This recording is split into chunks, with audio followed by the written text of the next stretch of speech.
Salut les gars, c'est Naji, j'espère que vous allez bien. Aujourd'hui, on se retrouve pour une nouvelle vidéo avant-match entre le PSG et l'OM en Trophée des Champions. Donc voilà. Je vais vous donner mon analyse. Je vais vous parler aussi du Koweït. C'est un pays, enfin c'est pas, j'ai pas l'habitude de parler de ça, mais je vais vous parler aussi du Koweït, que mon analyse sur le pays du Koweït, pourquoi ça se passe au Koweït et tout ça. Et je vais vous donner mon pronostic aussi dans cette vidéo. Et je vais vous donner mon ressentiment et mon pressentiment pour ce match. Donc déjà, avant de commencer cette vidéo, euh, n'hésitez pas à mettre un like, à vous abonner si ce n'est pas déjà fait, à partager à tout le monde que tu connais. Objectif, 100 abonnés avant la fin de l'année. Je vais vous rappeler mon objectif, voilà. Donc voilà, on va partir sur le premier point de la vidéo, mon ressenti sur ce match-là. Je pense que et la potentielle composition qu'il peut mettre, voilà, c'est que en tout cas, ça reste que mon humble avis. Et s'il y a des supporters parisiens qui m'écoutent, bah, ce n'est que mon humble avis. Et vous pouvez poser votre avis, mais pas de oui, mais moi je sais pas, suis, je suis pas d'accord pour analyser ça. Voilà. Donc ce n'est que mon humble avis. Si vous voulez me taper sur les doigts, vous pouvez. Je suis ouvert à tout et je suis ouvert à la discussion. Donc je pense, on va commencer par le pressenti du match. Je pense que le PSG va surclasser, et je ne pèse pas mes mots, l'OM, parce que je ne vois très clairement pas l'OM gagner euh, ce match et aller chercher un trophée depuis tant d'années. Voilà. Et je pense que la saison historique du PSG va se terminer sur une belle note, même si c'est pas la saison de la saison dernière, et pour encore plus rentrer dans l'histoire. Mais ça, je vais vous raconter ça après, enfin plus tard dans la vidéo. Voilà, c'est le point 4 de cette vidéo. Donc moi, je pense que le PSG va surclasser l'OM et que même Marquinhos l'a dit, l'OM ne fait peur à personne. Donc voilà. Et je pense que très clairement, ben, très clairement, c'est le PSG qui va gagner. Moi, je mets un 3-0, non, même 4 buts à 0. J'abuse un petit peu pour mon prono. Je passe direct au point de prono et tout ça. Moi, je dirais 4-0 pour le PSG parce que le PSG est en forme, même s'ils ont souffert face à Flamengo. Ils sont en forme et pour clôturer la belle saison dernière, aller encore rentrer dans l'histoire, aller chercher un 7e titre sur 8 possible. Donc je crois que c'est le seul club qui aurait pu faire ça. Merci encore à toute l'équipe, merci à... Je me mélange un peu les pinceaux. Merci à toute l'équipe en tout cas, avant que je parle, avant que je constitue sur mon présent. Merci à toute l'équipe, merci à...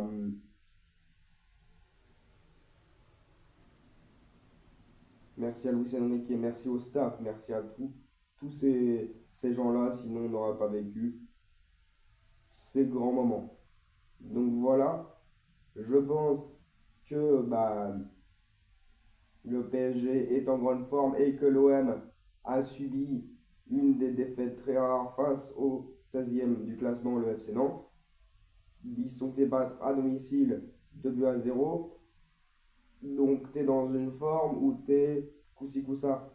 Et je pense que Bayeux va faire un coup face à Marseille. Je m'enflamme un petit peu aussi, mais je pense que Bayeux, et en plus ils ont le match de préparation de Coupe de France euh, à préparer. C'est un match pas facile, même si c'est face à une R1 du Bayeux FC. Euh, je pense que ça va pas être facile pour les Marseillais. Ils vont se faire détruire dans le jeu et détruire au score, tout simplement. Parce que, je l'ai déjà expliqué, il y a une grosse équipe du PSG et ils sont sur une défaite face au FC Nantes. Alors, peut-être que c'est à eux de me faire mentir, mais moi je vois les choses comme ça. Après, je vais vous parler aussi de la composition probable que je mettrai. Donc, je mettrai la grosse équipe pour le match face,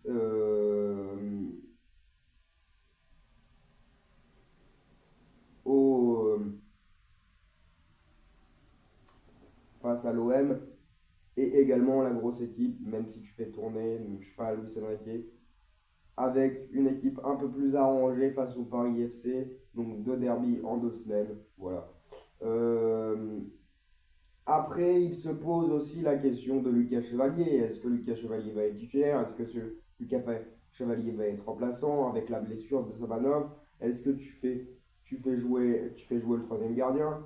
Ça, j'en sais rien, mais je pense que Luis Enrique va prendre une mesure de sécurité parce qu'il y a un huitième titre à aller chercher et va mettre Lucas Chevalier. Donc, je t'en supplie. Après, je crache pas sur lui, mais je t'en supplie. Fais un bon match comme toute l'équipe, fais un bon match. Si tu passes crème, c'est possible. Enfin, si le PSG gagne et que Louchega Chevalier fait un bon match, je vais rien dire sur mon débrief de tout à l'heure. Mais par contre, si le PSG perd et que Lucas Chevalier perd, je vais faire un débrief sur la défaite du PSG et ensuite euh, le cas Lucas Chevalier. Mais en tout cas, je pense qu'il y a quand même une progression par rapport à Lucas Chevalier, même si ce n'est pas au bout de nos attentes. Et ça tout 1, 2, 3. Parce que c'est pas à l'attente des supporters, parce que tu remplaces de Norma, enfin ça on connaît l'histoire. Mais il y a une progression tout de même en amont, de fait, avec le staff, l'équipe, Luis Enrique et tout ça. Donc voilà. Troisième point que je voulais vous parler, c'est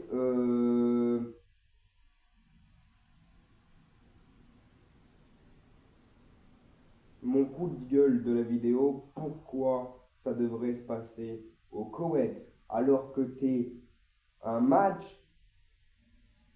t'es un match de trophée des champions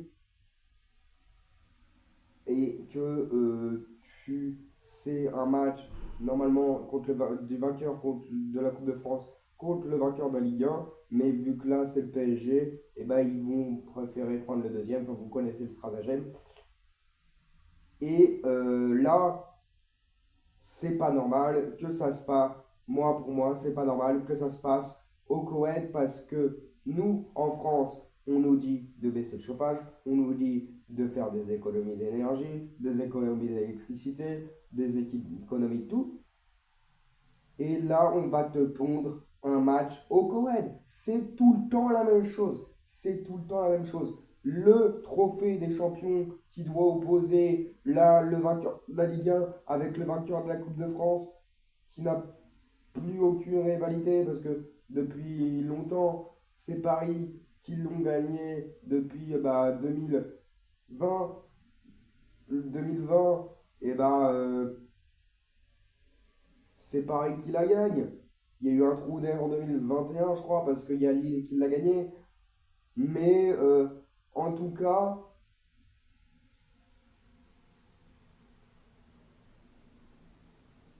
en tout cas, Bah, moi, ça me fait chier, je vais dire les termes, ça me fait chier que ce soit au Coed. Parce que pour l'impact carbone, et après, on va te dire, oui, baisser le chauffage et tout ça.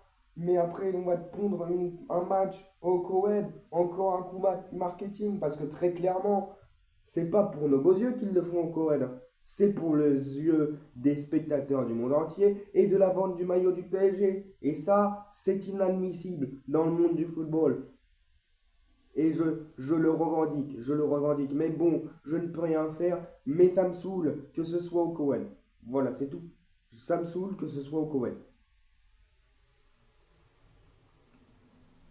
Parce que comme je vous ai expliqué, ce n'est que marketing. Et maintenant, le monde du football, en très grande partie, je ne dis pas le monde du football en global, parce qu'il y en a qui sont encore axés sur leur centre de formation, ils achètent des joueurs à tour de bras. Par exemple, on va prendre le cas d'Isaac, je sors un peu de la vidéo, qui a coûté 150 millions à Liverpool. Je sais que Liverpool avait gagné une grosse recette, mais il ne fait pas un début de saison à l'attente des coachs, des supporters et tout ça. Pour 150 millions. 150 millions. Je ne sais pas si vous vous rendez compte, hein. Neymar, c'était 220 millions. Mbappé, c'était 180 millions. Je sais que après le PSG a été racheté par les Qatar et tout. Isaac, c'était 150 millions. Et tout ça, tout ça.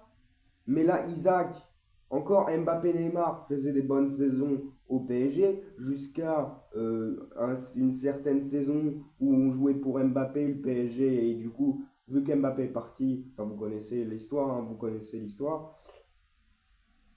Vu qu'Mbappé est parti, bah,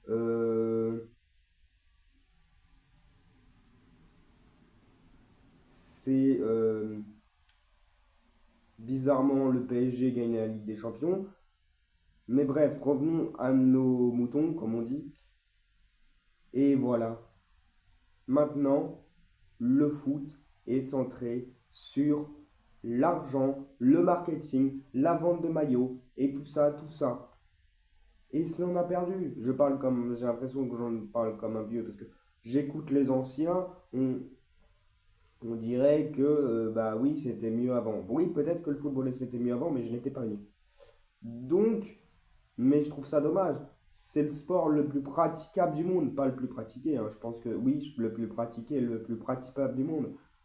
Dans les pays pauvres, tu prends deux bâtons, ou même moi en primaire, j'enlevais mes vêtements, mon sweat bien sûr, je ne me mettais pas torse nu, et je faisais un poteau avec des affaires des potes, on faisait deux poteaux, et avec une balle en mousse, on jouait, vous voyez ce que je veux dire? Il en faut très peu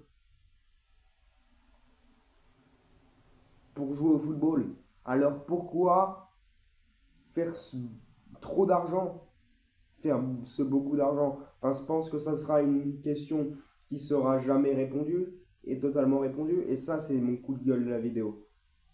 Donc voilà. Donc moi, je vais quand même regarder le match parce que je suis un fan de foot.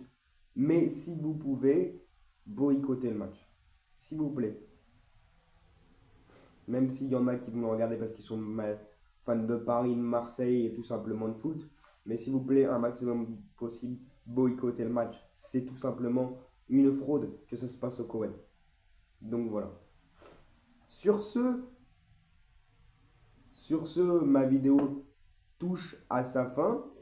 Je vous invite encore une fois à vous abonner, même si ce n'est pas déjà fait, à liker. Je veux un maximum de pouces bleus, au moins 10 pouces bleus sur la vidéo, enfin au moins 5. Mais au moins un pouce bleu, ça serait pas mal. Je me donne du mal hein, pour expliquer, même si j'aime ça. Ça prend du temps, ma chaîne YouTube. Et prenez le temps de regarder mes vidéos, regarder mes analyses et tout ça. Enfin, je fais à peine ma pub. Voilà. Donc, si ce n'est pas déjà fait, mettez un pouce bleu, vous abonnez. Enfin, vous connaissez la suite. Hein, partagez à toutes vos familles. Et je vous souhaite encore une belle et bien une bonne année.